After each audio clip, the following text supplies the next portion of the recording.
Hey there, my name is Alec Day. I'm a chiropractor here in Towson, Maryland, and just finished up my weekend with the grip teams. So coming into the weekend, I was expecting to get a taste of how to blend a lot of techniques that I'd already had prior experience with.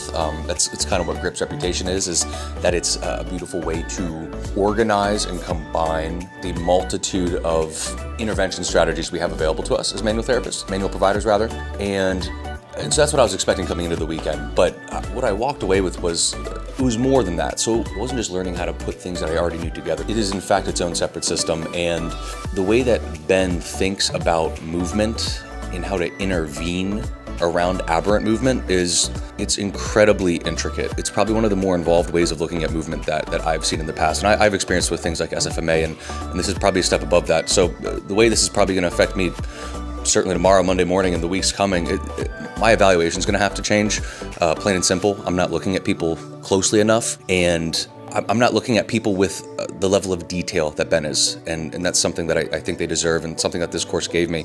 And I could not recommend enough that chiropractors, physical therapists, massage therapists, personal trainers, this could serve everybody, especially if you work in an integrated team setting. To get everyone in on the same page, it's invaluable, I think. So I had an awesome time. I can't thank the guys enough, and gals, and you should absolutely stop on by and visit Ben, okay? Thank you very much.